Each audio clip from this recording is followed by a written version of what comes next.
দেশে ১১তম দিনে গড়িয়েছে কারফিউ। তবে দিনের বেশিরভাগ সময় কারফিউ শিথিল থাকায় অনেকটাই স্বাভাবিক জনজীবন। আবারও চিরচেনা রূপে ফিরেছে গাজীপুরের সড়ক মহাসড়কগুলো। সড়কে বেড়েছে দূরপাল্লা যানবাহন ছাড়াও পণ্যবাহী গাড়ি, ব্যাটারি চালিত ইজি বাইক। তবে গাড়ি চালকরা বলছেন, যাত্রী সংকটে প্রতিদিনই গুনতে হচ্ছে লোকসান।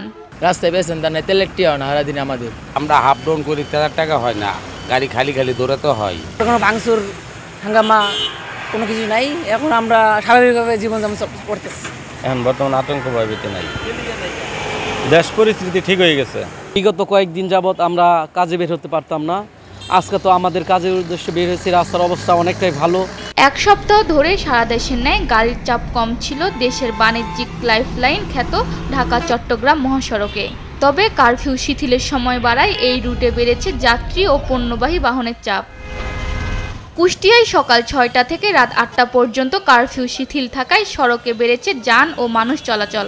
দ্রুত স্বাভাবিক জীবনে ফিরতে চান এখানকার বাসিন্দা। আমরা এখন এখান থেকে পরিত্রাণ চাই, এইগুলো যাতে স্বাভাবিক পরিস্থিতিতে চলে আসে সেই দিকে সরকার মনোযোগ দিক। আমরা কোনো বিশৃঙ্খলা চাই না, আমরা সবসময় চাই যে আগে যেমন স্বাভাবিক জীবনযাপন করতাম ঠিক সেভাবে জীবনযাপন করতে। খুলনায় কারফিউ শিথিল হওয়ায় স্বস্তি ফিরেছে জনজীবনে। অফিস আদালতে ফিরেছে কর্মচঞ্চলতা। সড়কে নিরাপত্তায় তৎপর আইন শৃঙ্খলা বাহিনীর সদস্যরা। এখন তো আল্লাহর রহমতে খুব ভালো সুন্দরী পরিস্থিতি পরিবেশ আছে।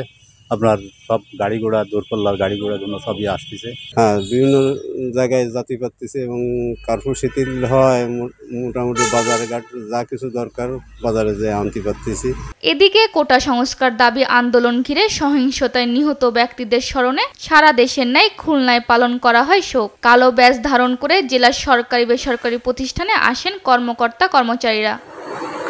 রংপুরে যথাযোগ্য মর্যাদায় পালন করা হয় একদিনের শোক। নিহতদের স্মরণে কালো ব্যাজ ধারণ ছাড়াও হয় মিলাদ ও দোয়া। আপনারা অবগত আছেন যে সারা দেশে শোক পালন করা হচ্ছে, তো তার অংশ হিসেবে কালো ব্যাজ ধারণ করছি আমরা। দ্রুত দেশের অবস্থা স্বাভাবিক হবে আশা সাধারণের। সালমা জাহান, নিউজ ডেস্ক, দেশ টিভি।